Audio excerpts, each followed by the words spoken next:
Okay, so we're calling these the bedroom sessions, even though this isn't a bedroom, this is a studio. But hope you're doing okay. Welcome back. My name's Az. I'm just going to be sorting out some stuff today, as I normally do. And speaking about this article that came out recently on Twitter, it's from the ICV2 magazine, and it listed the top 4 card games right now. I'm just trying to find the original post, so bear with me a second. But basically, what it was, I think it was off the top. Oh, here it is. Yeah. So I actually found it via Bryn from the Banished Zone. Cheers, Bryn. So I'm going to try and do this a bit more often. Just report on, for people that are not on Twitter, there's a lot of cool sort of concepts and thoughts that sort of spiral around that platform. Sometimes it's full of shit, and other times it's not. But it's an interesting article, yeah. So gonna credit Bryn for this. I've just seen it on your Twitter. Bryn from the Banished Zone. So it was Hunt Secker that originally posted the article. But it says, so it's ICV2. These videos aren't edited. I'm not going to bother editing these videos. But as you can see there, will it focus on that part? No, probably not. But as you see, there's a little chart there. Look, you got Pokemon first, Magic the Gathering second, Yu-Gi-Oh third, and Flesh and Blood fourth. And this says these charts of the top 10 hobby channel collectible games, top 3 mass market channel collectible games, and top 5 collectible games overall reflect sales in full 2022, September to December. The charts are based on interviews with retailers, distributors, and publishers. So this is just sheer sales. Flesh and Blood is coming in at number 4, behind Yu-Gi-Oh! Magic and Pokemon, ahead of Digimon, One Piece, Vice Schwartz, Card Fight Vanguard, My Hero Academia, and Soulforge Fusion. So pretty cool. Flesh and Blood is growing massively.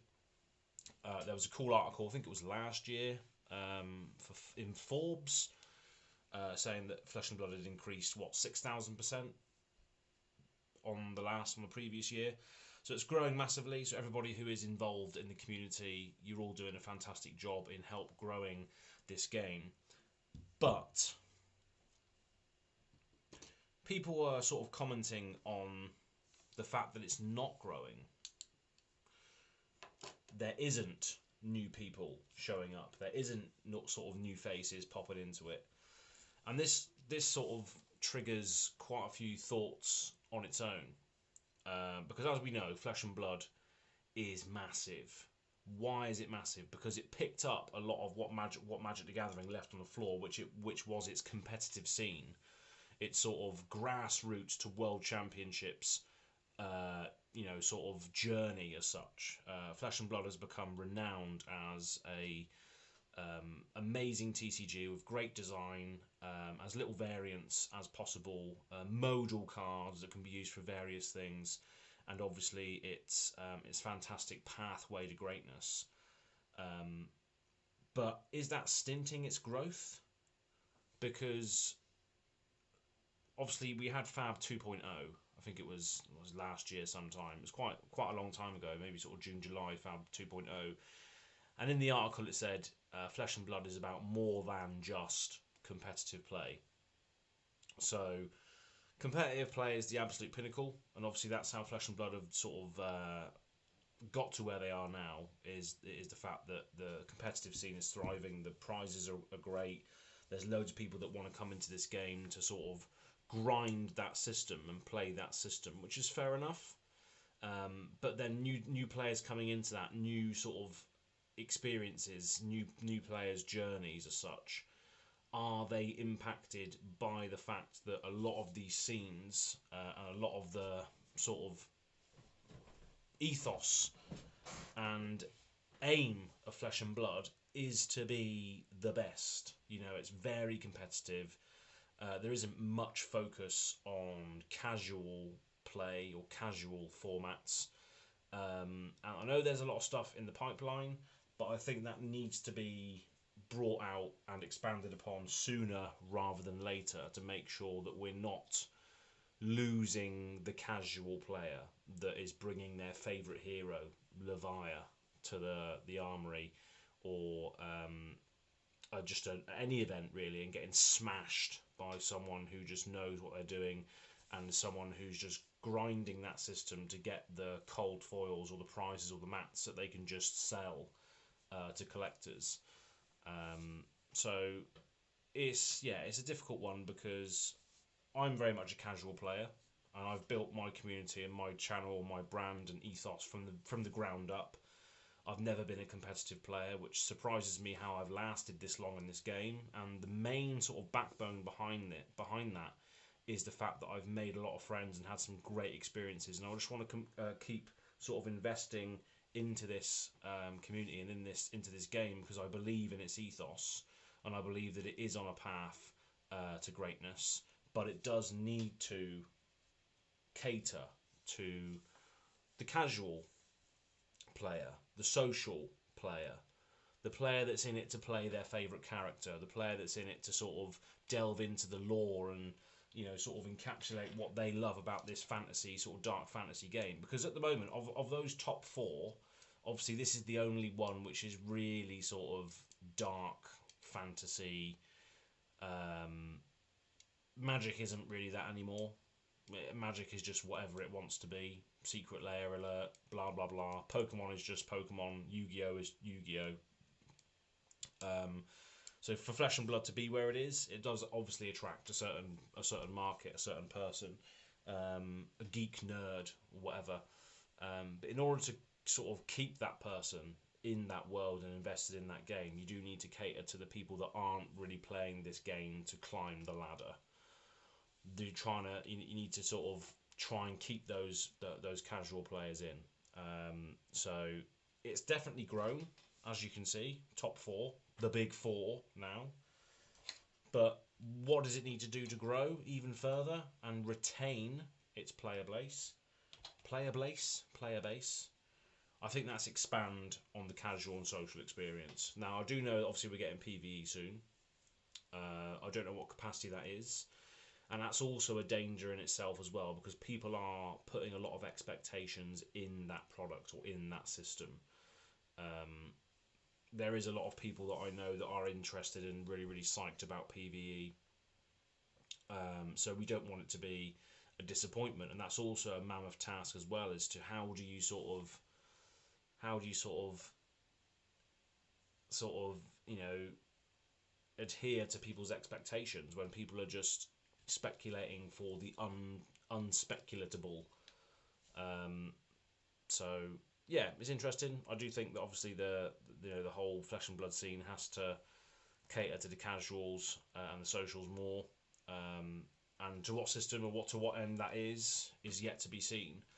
But it's fantastic to see the growth, and it's great to see that we are now part of the big four.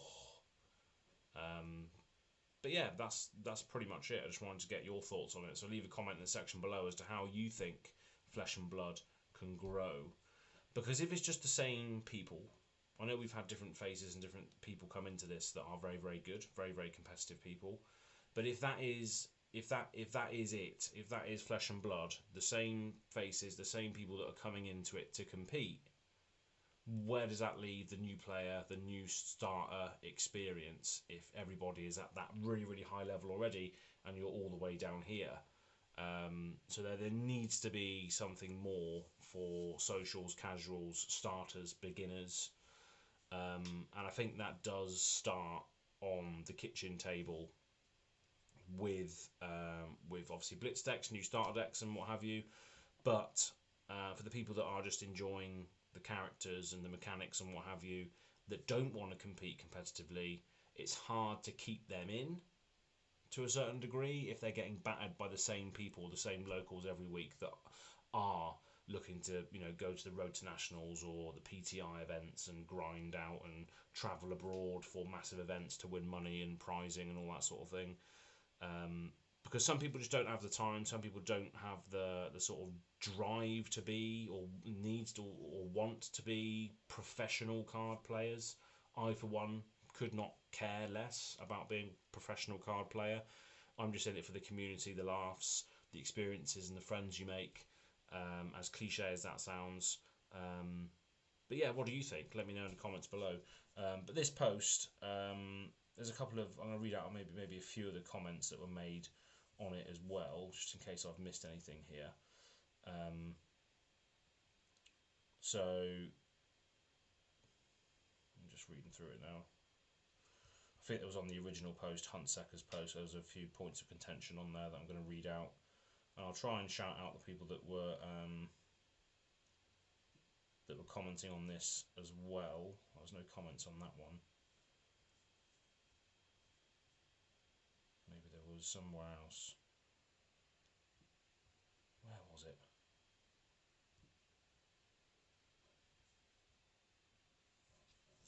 I can't even find them now. Can't find them. Never mind. Scrap that.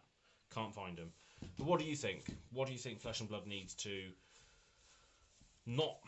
Well, it's going to be hard to compete with Pokemon, Yu-Gi-Oh! And Magic, but I think those games can cater to the casual and social market a little bit more, perhaps. I'm not really familiar with Yu-Gi-Oh! And Pokemon, to be honest. I don't know. They're massive, aren't they? They've been around for a long time. So has Magic, to be fair. Magic's been around for a long time. But Magic has that whole Commander format, right? Which I used to play a lot of back in the day. But that is one of those things that will keep players invested because, you know, it's a multiplayer thing, it's a social thing, it's not, well, it's supposed to be anyway. It's not meant to be cutthroat.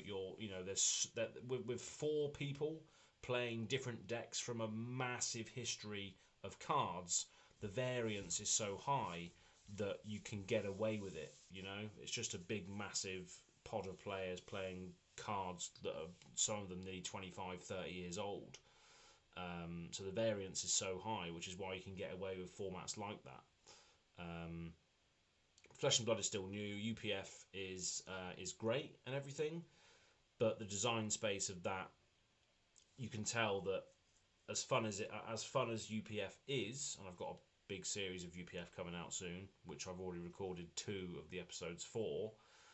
You can tell that UPF, or Flesh and Blood, should I say, is not designed for multiplayer really.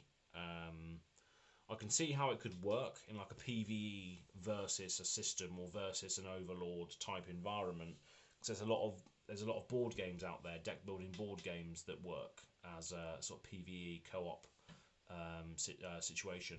So I've rambled on for long enough, but I think I just need to try and get more sort of thought-provoking content out there with regards to news and topics that might have been missed if you're not on the socials.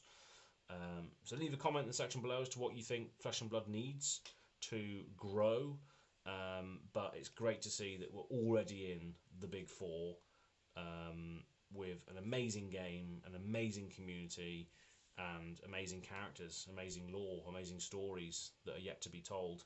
And James White answered my question recently on a Fluke and Box interview, saying to hold his beer when I mentioned about an Avengers style event that brung together everybody's favourite heroes to fight a common enemy.